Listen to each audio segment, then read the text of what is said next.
The best way to listen to the best of the week is on the Relevant Radio app. Free and always free. Download and share the #1 free Catholic app today in the App Store. 2 Corinthians chapter 11, St. Paul says, 5 times I've received at the hand of the Jews the 40 lashes less 1. 3 times I've been beaten with rods. Once I was stoned. 3 times I've been shipwrecked at night, and a day I've been adrift at sea. On frequent journeys, in danger from rivers, danger from robbers, danger from my own people, danger from Gentiles, danger in the city, danger in the wilderness, danger at sea, danger from false brethren, in toil and hardship, through many sleepless nights, in hunger and thirst, often without food, in cold and exposure. And apart from other things, there is a daily pressure upon me of my anxiety for all the churches. Every time I hear that one paragraph from St. Paul's writings in the second letter to the Corinthians in the New Testament, my jaw just about drops. Look at all that St. Paul himself endured. And I love how at the end of it, he mentions, not to mention the daily pressure I have in life and the anxieties that I carry. What role does suffering have in our lives? What role does it play? Is it redemptive? As Catholics, we have this unique take on redemptive suffering. Or if you're a cradle Catholic, maybe you heard those words over and over again. Offer it up. Offer it up. There's a wonderful encyclical, Salvific Doloris, that Pope St. John Paul II wrote in 1984. But something he writes in there that I think is most poignant, you should really read the letter. He says, what we express by the word suffering seems to be particularly essential to the nature of man. That is, he means the nature of the human person.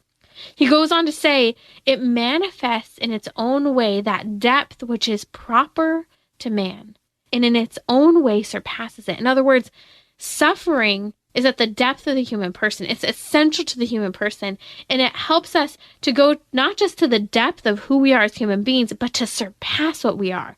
He goes on to say, suffering seems to belong to man's transcendence.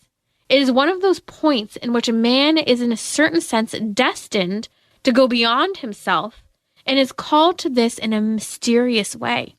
So what he's saying is that through suffering, we find our transcendence in God, and that we're destined through suffering to go beyond ourselves to God, and that's a great mystery. Just as we look at the mystery of Christ and the cross, that's a mystery. We look at the mysteries of the sacraments, the 7 sacraments we have. And the Eastern part of the church, they refer to sacraments not as sacraments, but as mystery.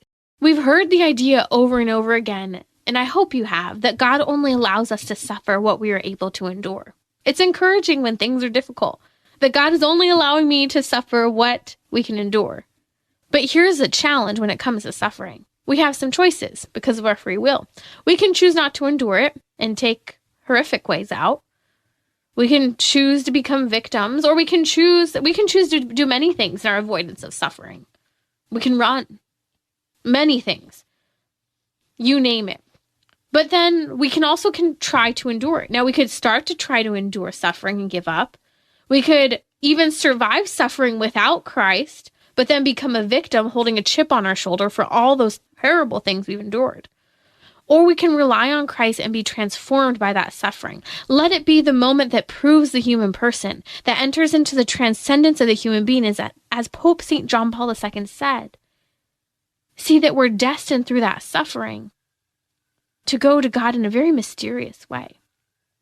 But the question is, will we be transformed by Christ? Will we surrender that? Venerable Fulton Sheen made this comment that I heard a few years ago for the first time and has really resonated with me. He discusses how we live in a culture where many people are walking around as half-crucified souls. In other words, some people may carry their cross all the way to Calvary, he said, but then they abandon it. He says others are nailed to it and detach themselves before the elevation. Others are crucified, but in answer to the challenges of the world, come down. They come down after 1 hour, 2 hours, after 2 hours and 59 minutes. He says, real Christians are they who persevere unto the end. Our Lord stayed until he had finished. You can join me and listen on the Relevant Radio app to Trending with Timmerie live each weekday at 6 p.m. Central. Thanks for listening.